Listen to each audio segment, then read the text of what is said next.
Wow. First of all, congratulations to you all having such a strong voice. That was awesome, to be honest. I was back there and thinking, okay, from now on, whenever I hear the song, I'm going to think of this moment. So that was pretty good. When I was just backstage, I was reflecting something. In 2013, I became a TV presenter. And the interesting thing is I have tremendous stage anxiety, but I'd never told anyone of that. And I'll never forget being backstage, and everything's buzzing and people talking and keeping me occupied. So that was kind of quite cool. And I have an in-ear. It was, by the way, the Austrian version of Shark's Tank, something called 2 Minuten, 2 Millionen. And what was so interesting was, I've got people buzzing and talking to me and everything behind me is going wild. And that's cool for me. But then one thing happens. My in-ear device suddenly crackles and it goes 3 minutes. And suddenly there's silence.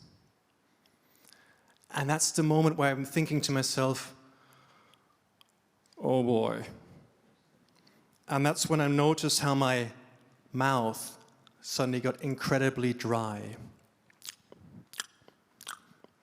Like that.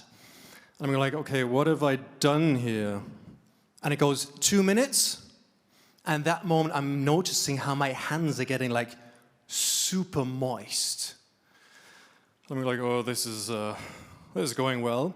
And then I looked to my right, and I'll never forget that. Next to me was my co-presenter. Who views German? Raise your hand. Ja, that worked well.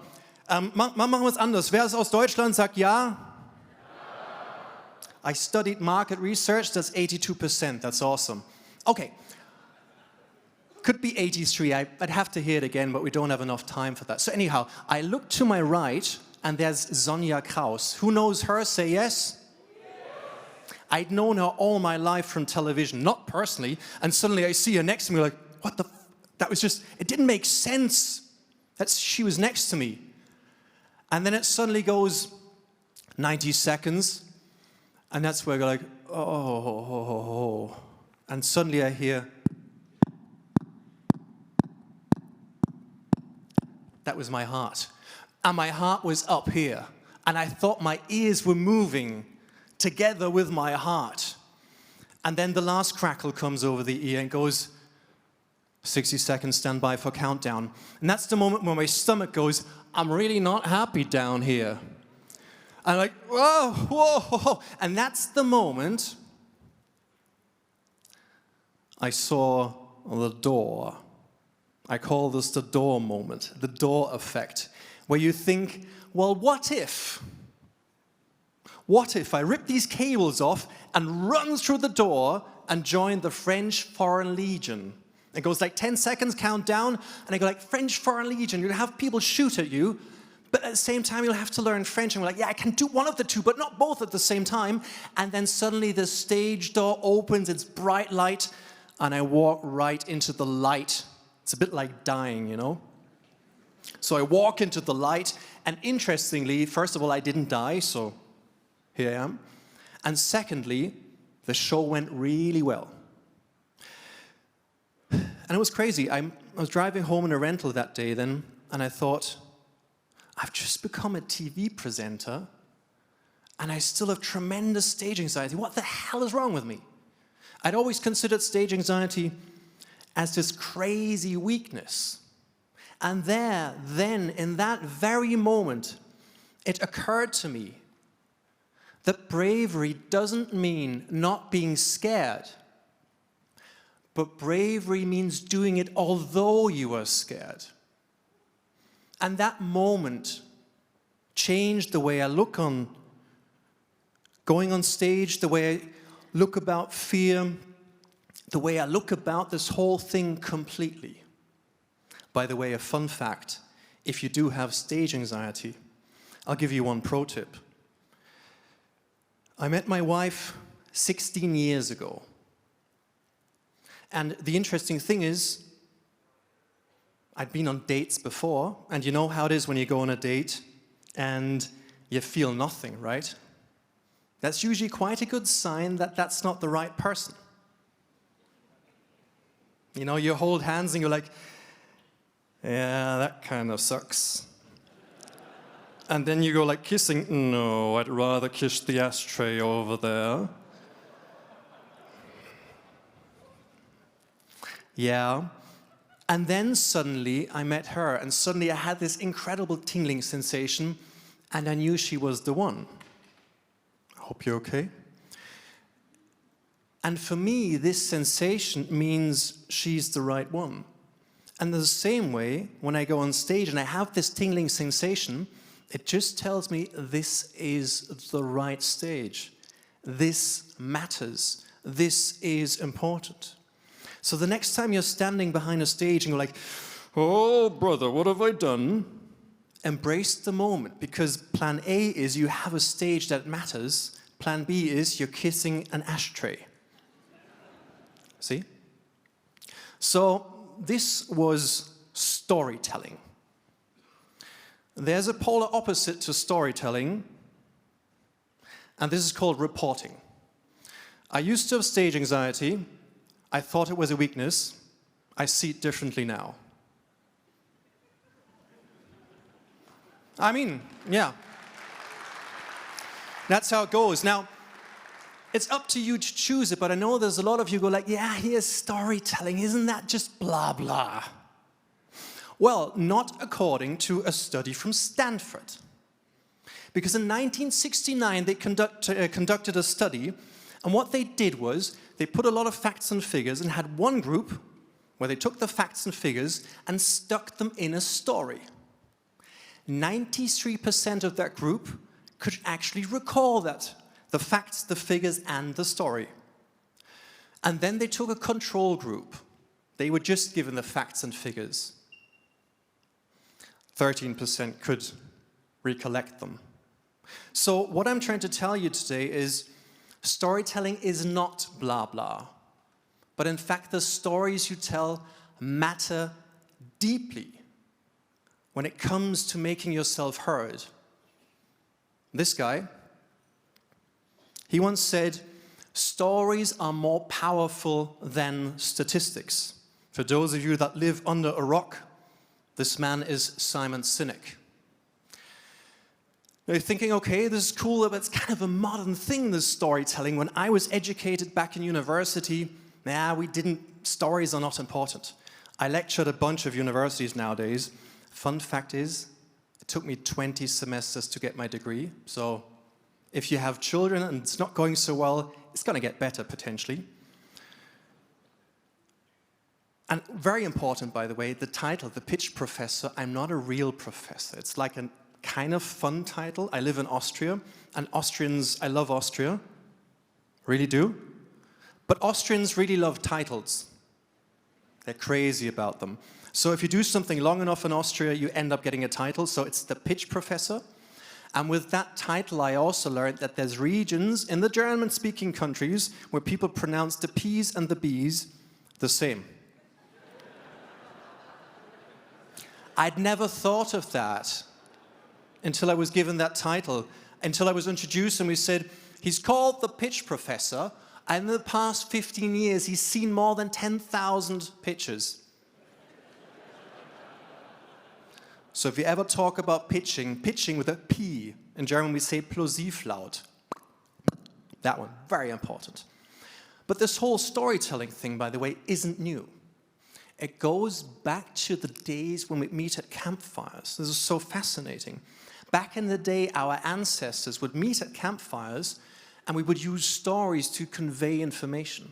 We would say, look, over there at the river, there's like red berries, and our brother Hagar, he ate them, and he's still swimming upside down in the river. I think that's bad. Don't eat the red berries.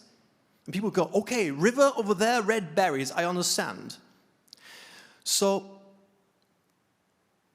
stories have always been a part of our evolution. We didn't evolve to remember information. we evolved to remember stories that kept us alive. And the beautiful thing is, if you hear a story that connects with you, that matters, your brain sets dopamine free. And dopamine is amazing. By the way, that was not my idea, but Dr. John Medina. So what I've established now in the last about 10 minutes is, quite simply, that storytelling is way better than factual reporting. That's not my opinion, those are facts. Now, if you're thinking, yes, Daniel, but I've kind of always done it with reporting, so I'd like to stick to reporting because that's the way I learned it and that's the way it worked for me. I would like to introduce you to this gentleman. And he has said, if you don't jump on the new, you don't survive. Now, I feel kind of embarrassed that I have to kind of add his name to it. That's Satya Nadella. You might want to look him up. He's amazing. I was like, yeah, I might have, you know, but just for continuity, I kept it there. Imagine one of you goes like, who's that? Bad moment. Now you're going, okay, I understand that. I like this storytelling thing, so what do I need for that? Well, you need a story. So you're going like, yeah, I need a story. How do I get a story? And the interesting thing is, a lot of people end here because they think they need some crazy story, like the day they became the first person to have pitched in free fall. That's me, by the way. I survived. It was amazing. But it's not about that. By the way, I learned 2 things that day, and one of them was that beard and free fall don't work. I convinced an Austrian company whose name I don't want to mention, who have 2 Formula 1 teams and have an energy drink, that I wanted to test my methods, how to overcome fear and still be able to perform on stage by jumping out of aeroplanes together with entrepreneurs. And we did that and we all survived, so that's cool. But the point being is, you don't need some crazy story for storytelling. There's one single thing you need. It has to be authentic. A story has to be real. A story has to be meaningful. Who of you has children? Say yes. 77%. Amazing. For the other ones, children are small humans, absolutely drop-dead gorgeous, but sometimes have the tendency to shout at you for no obvious reasons. And probably those of you who have children know that typical, you're running really late, and you hurry up and you rush them out of the door, and then you go to the elevator and press the button. And the day's ruined. Because you go, I wanted to press the button! It's totally happening to you up front there, but it's still about another year. That's an authentic story. It's a story you can relate to. The most important thing in storytelling is always be authentic. Be bold as well. Push it a bit. Be authentic, be bold, because if you're authentic and bold, what happens? People recognize you. People memorize you. Because if you're the one who wants to tell that one story without any edginess, without any boldness, without being authentic, they forget you. But if it's a good story, and the good stories are usually the most simplistic ones. You know that who of you travels a lot? Say yes. 64%. Good. Do you know that feeling when you're in a hotel room and you just cannot work out the shower? Do you know that? It's terrible. First you get burnt, then it's cold, and then you press. There's always like a second dial that makes no sense. It's just there to play with you. Same thing with the heater in hotels, right? It says warm, but it just gets louder. It says cold, but it just gets louder. Then you switch it off, but that doesn't work. Then you call the receptionist and say, no, we've just got one temperature. That's not an amazing story because it's like mad, but it's a relatable story. See? Now you're going, okay, good. I want this storytelling. How do I learn that? Here's how. It's quite simple. For a good story, you need your senses. Number 1, you can tell me, for example, what you see in a story. I said, remember, I was backstage, the door opened, and I looked into the shining light. I went into a boardroom, and the first thing I saw was the empty microphone at the end waiting for me to talk. The second is, what are you hearing? I was standing backstage and I heard a crackle on my ear that said, "Stand by." The third is smell. Smell is incredible for stories. I know you've all experienced that the way, for example, you go back in your old school and you just smell and you're instantly back. Smell is an incredible reminder to tell people what you experienced. Taste. Think about your last holiday, that moment when you went for the first swim and tasted the incredible saltiness of the sea on your lips. Taste. And lastly, touch. The way you walked to the beach and you could feel the sand between your toes. Do you have to do all of that, by the way, in that succession? No, of course not. By the way, all of what I say today, consider it a toolbox. You pick out the things that work for you. You challenge the ones you think are a bit and the ones you consider absolute BS, well, then don't do it. It's a toolbox. But the idea is to bring a story to life by that. And the most important thing, besides these 5 senses, is you want to add emotion to it. Because if you share how that moment made you feel, if you share the feelings going through you when you did this or did that, it makes you human. It makes you relatable. Here's a beautiful, beautiful quote. And it says, "I've learned that people will forget what you said. People will forget what you did, but people will never forget how you made them feel." Think about those moments in your life that were important.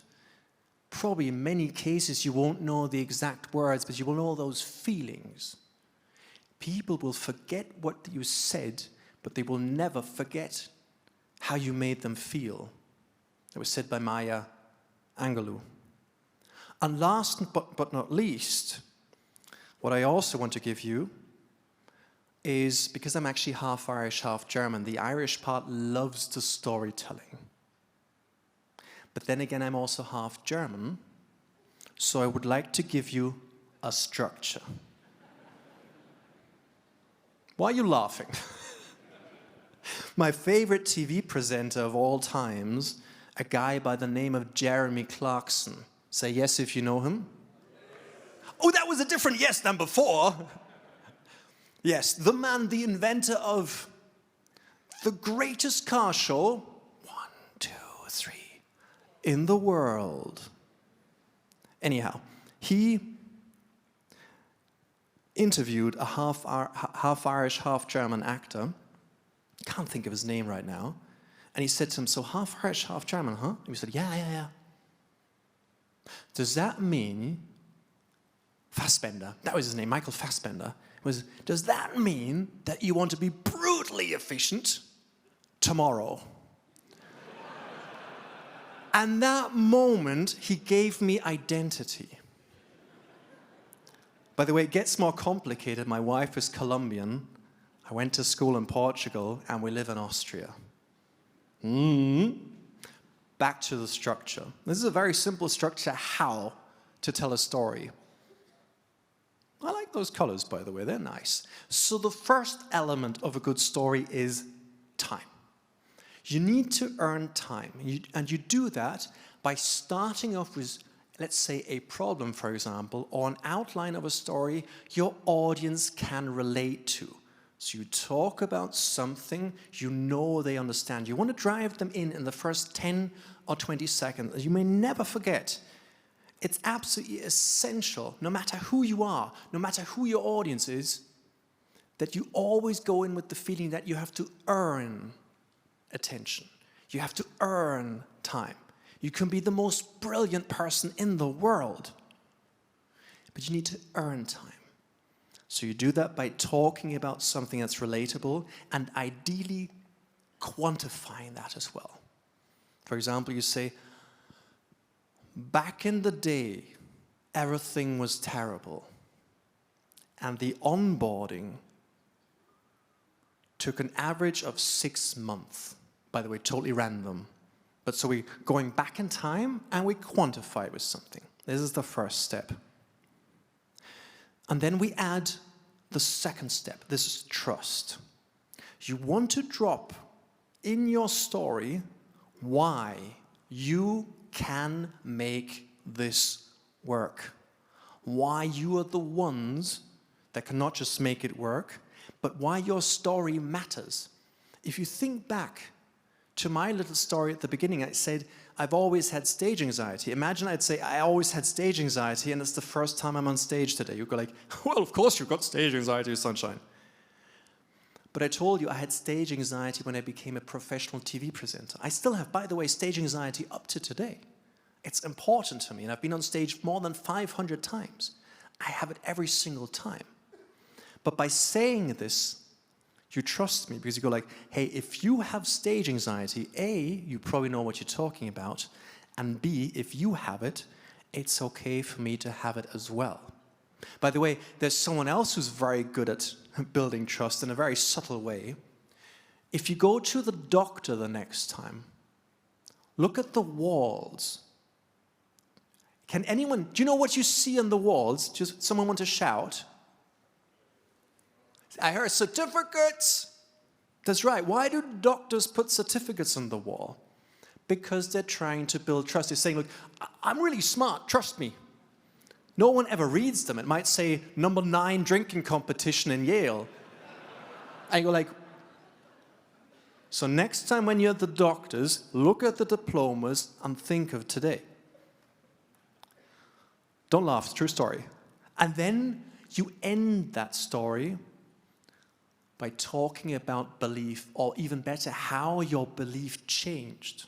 If you think about my story, I ended with saying, and on that day, the way I looked at stage anxiety, the way I looked at bravery, changed forever. That's how you round off a good story. So just so you say, back in the day, everything was terrible. Onboarding took 6 months. Until we decided we have to change this. And it was hard and it was difficult. I'm quite scared taking that step. Until we met our trusted partner. He said, you know what? It's going to be very tough, but we're going to do everything to make this work. We had some of the biggest clients in the world, but we'll assure you, we will give it you your absolute utmost. And that's what they did. And from then on, I believed that taking the step early is much better than waiting it out. By the way, the story was just a random story of how a structure can look. But you get the idea. You earn time, you build trust, and you transform belief. And the last element of a really good story is you need to anchor it. And you will have seen that I've done this several times before in this talk. The anchor is where you tell people when to think of that story again. You tell them the next time you do blah, think of my story. And the anchor I want to put in your head is the next time you're working on a presentation, a customer presentation, no matter what it is, and this really matters to you, and you really, really, really want to show them why you're the ones who can make it work. Be brave enough to not just be facts and figures and numbers, but be brave enough to put it in a story. Because if you put it in a story, 93% remember it. If it's just facts and figures, it's only 13. So the next time, back home, think about 93 is better than 13. In other words, stories make all the difference. Pleasure talking to you. Thank you very much for this. And I'm very curious to hearing some of your stories later. Thank you.